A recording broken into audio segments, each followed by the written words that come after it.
ప్రస్తుతం జరుగుతున్న municipal corporation ఎన్నికల్లో తెలంగాణ ఉద్యమకారుడిగా కార్పొరేటర్గా 18వ డివిజన్ నుంచి పోటీలో ఉన్నాను.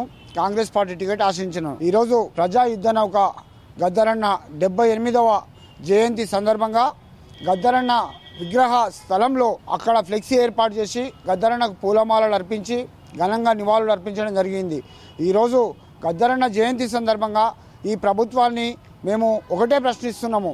గద్దరన్న చివరి శ్వాస వరకు కూడా ప్రజాస్వామ్య తెలంగాణ కావాలి, తెలంగాణ రాష్ట్రంలో బహుజనులకు రాజ్యాధికారం కావాలి అని తన తుది శ్వాస వరకు పోరాటం చేసిండు. కనీసము ఆ రాజ్యం రాకపోయినా కూడా తెలంగాణ ప్రత్యక్ష రాష్ట్రము సిద్ధించింది అని సంతోషపడుతున్న సమయంలో గత ప్రభుత్వము 10 సంవత్సరాల అధికారంలో ఉండి తెలంగాణ కోసం పనిచేసినటువంటి ఉద్యమకారులను కనీసం గుర్తించలేదు కదా, ఎలాంటి సహాయం కూడా చేయలేదు. అదే విధంగా ఇప్పుడు కాంగ్రెస్ ప్రభుత్వం వచ్చింది. మన మహబూబ్ నగర్ జిల్లా వ్యక్తి ముఖ్యమంత్రిగా ఉన్నారు.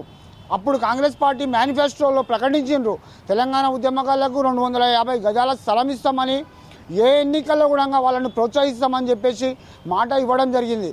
కానీ కాంగ్రెస్ ప్రభుత్వము ఇప్పుడు జరుగుతున్న కార్పొరేషన్ ఎలక్షన్లో కనీసము ఒక ప్రెస్ మీట్ పెట్టి ఉద్యమకారులు ఎవరైతే ఉన్నారో వాళ్ళు అప్లై చేసుకోండి, మేము టికెట్లు కేటాయిస్తాము అని చెప్పిన పాపాన పోలేదు.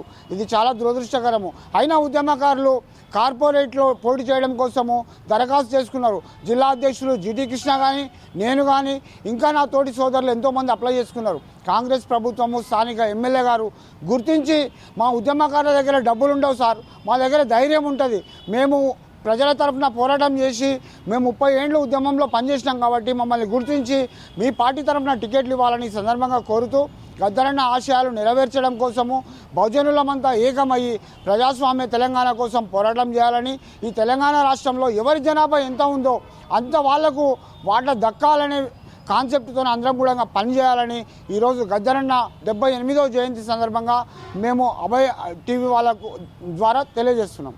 ఈరోజు ప్రజా యుద్ధ నౌక తెలంగాణ దిక్సూచి గద్దరన్న 78వ జయంతి ఘనంగా నిర్వహించుకోవడం జరిగింది. ఈ సందర్భంగా గద్దరన్న ఇప్పుడే కాదు, గతంలో అంటే 70 ప్రాంతంలో నుంచి కూడా ఈ తెలంగాణ విముక్తి కోసం, తెలంగాణ ప్రజల విముక్తి కోసం, ఎస్సీ ఎస్టీ బీసీ మైనార్టీల కోసం, భూమి కోసం, భుక్తి కోసం, జల్ జమీన్ జంగల్ అనే నినాదంతోన పనిచేసిన వ్యక్తి. అందుకే ప్రజలను సమీకరించి తన ఆటపాటల ద్వారా ప్రజా పోరాటాలు నిర్మించి ఎవరిని లెక్క చేయకుండా తెలంగాణలో అప్పుడు ఉన్న ప్రభుత్వాలు ఆయన మీద కాల్పులు జరిపినా కూడా, వెన్నులో 2 తూటాలు ఉన్నా కూడా వెరవకుండా పోరాటం చేసి మా అందరినీ ప్రజలను సమీకరించి తెలంగాణ తెచ్చిన ధీరుడు. ఈరోజు ఒక ఆయన నేను తెచ్చినా అంటాడు, ఒక ఆయన అసలు నేను లేనిది తెలంగాణనే లేదంటాడు. మీరు లేనిది కాదు తెలంగాణ, మేము లేనిది తెలంగాణ లేదు. మా బీసీ ఎస్సీ ఎస్టీ మైనార్టీలు మా వర్గాల ప్రజలు లేనిది తెలంగాణ లేదు. ఇది సత్యం, ఇది నిత్యం. ఇప్పుడే కాదు ఎప్పుడైనా సరే అన్న ఆ రోజు మేము కూడా 89 నుంచి ఉన్నాం. అన్న ఆ రోజు జననాట్య మండలి పాటల ద్వారా, ఆ సంస్థ ద్వారా తెలంగాణ ఉద్యమాన్ని నిర్మించిండు ఆయన. ఆ రోజు తెలంగాణ ఉద్యమం కరీంనగర్, ఆదిలాబాద్, నిజామాబాద్, వరంగల్ ఆ ప్రాంతంలో పుట్టిన ఈ తెలంగాణ ఉద్యమం క్రమేపీ ఈ దక్షిణ తెలంగాణకు పాకి ఇక్కడ ఉన్న తెలంగాణ ఉద్యమ నాయకులు ఇక్కడి నుంచే పోరాటం చేసి తెలంగాణ సాధించుకున్నాం. ఆ రోజు నుంచి ఈ రోజు నుంచి కూడా మేము కూడా ఇప్పుడే కాదు ఎప్పుడైనా సరే మా జీవితమే తెలంగాణకు అంకితం చేసినాం. మేము ఆస్తులు పోగొట్టుకున్నాం, ఉద్యోగాలు పోగొట్టుకున్నాం. మాకు అందుకే ఏమడుగుతున్నాం, గత ప్రభుత్వము వచ్చింది, తెలంగాణ సోనియా గాంధీ గారు ఇచ్చిండ్రు. 10 సంవత్సరాలు ఏలిన బీఆర్ఎస్ ప్రభుత్వం, టీఆర్ఎస్ ప్రభుత్వం తెలంగాణ ఉద్యమకారులను అస్సలు పట్టించుకోలేదు. ఇది సత్యం, వాస్తవం. ఒక్కరికి కూడా టికెట్ ఇవ్వలేదు, రాజకీయంగా భవిష్యత్తు చూపలేదు. కనీసము పెన్షన్ అడిగినాం, మేము ఇండ్లు అడిగినాం, ఉద్యమకారులకు ఇండ్లు ఇవ్వండి, పెన్షన్ ఇవ్వండి అని. వారిని అందుకే ఉద్యమకారులు ప్రజలు తిరస్కరించిన తర్వాత ఇప్పుడు వచ్చిన రేవంత్ రెడ్డి గారి నాయకత్వంలో వచ్చిన కాంగ్రెస్ పార్టీ నేను ఖచ్చితంగా ఉద్యమకారులకు 25,000కు తగ్గకుండా పెన్షన్ ఇస్తా, 250 గజాలు ఇస్తా అన్నాడు. ఓకే, అది పక్కన పెడదాం ప్రస్తుతానికి. ఇప్పుడు గత నెలలో జరిగిన సర్పంచ్ ఎలక్షన్లో మా ఉద్యమకారులకు ఎంతమందికి మీరు టికెట్లు ఇచ్చారు, ఎంతమందికి సపోర్ట్ చేశారు? ఇప్పుడు కార్పొరేషన్ ఎన్నికలు, మున్సిపల్ ఎన్నికల్లో ఎంతమందికి ఇస్తున్నారు? మీరు మాటలు చెప్పకండి, చేతలు చూపియండి. మాటలు చెప్పి చేతలు చూపియండి. మాటలు చెప్పండి, కానీ అది కూడా అమలు చేయండి. లేదు అంటే మిమ్మల్ని గత ప్రభుత్వాలు ఎట్లా గద్దె దింపినాయో, ప్రజలు ఎట్లా గద్దె దింపినారో మేము కూడా దింపుతాం. మేము ప్రజా పోరాటాలు చేసినాము. పొద్దున్న లేచి నిత్యం ప్రజల్లో ఉంటాం. గల్లీ గల్లీ తిరుగుతాం, ఊరు ఊరు తిరుగుతాం, గోసి గొంగడేస్తాం, ఆడతాం, పాడతాం, ప్రజల్ని చైతన్యం పరుస్తాం. 3వ సంవత్సరం నడుస్తుంది మీకు.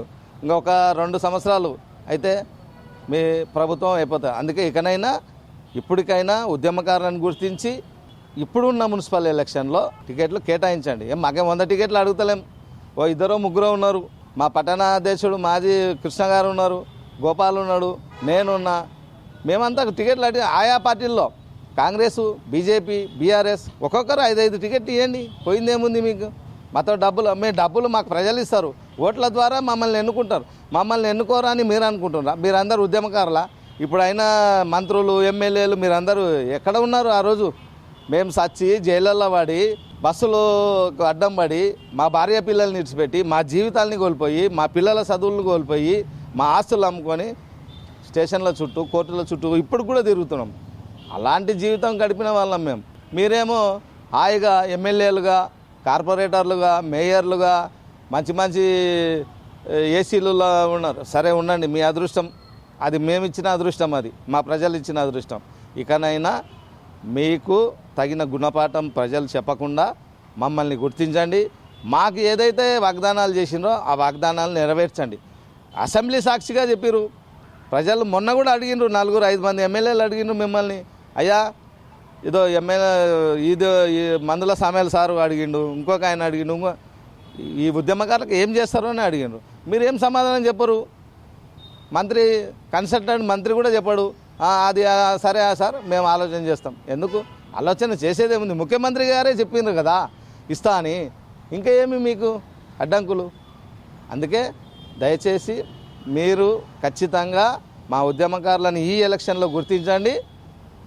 మమ్మల్ని గుర్తించి మాకు ఏమేమి వాగ్దానాలు చేసినారో చేసి ఇప్పుడు టికెట్లు ఇచ్చి ఆ గద్దరన్నకు నిజమైన నివాళి, ఆయనకు విలువ ఇచ్చిండ్రు అంటే మాకు ఉద్యమకారులను గుర్తిస్తేనే ఆ గద్దరన్నకు మీరు ఘనమైన నివాళిని అర్పించిన వాళ్ళు అవుతారు. ఆయన పేరు తలిచినా మీకు పాపమే తగులుతుంది. మాకు సేవ చేయకుండా, మమ్మల్ని గుర్తించకుండా మీరు ఆయన పేరు కూడా తలిస్తే ఆయన ఆత్మ శాంతించదని ఈ సందర్భంగా తెలియజేస్తున్నాను.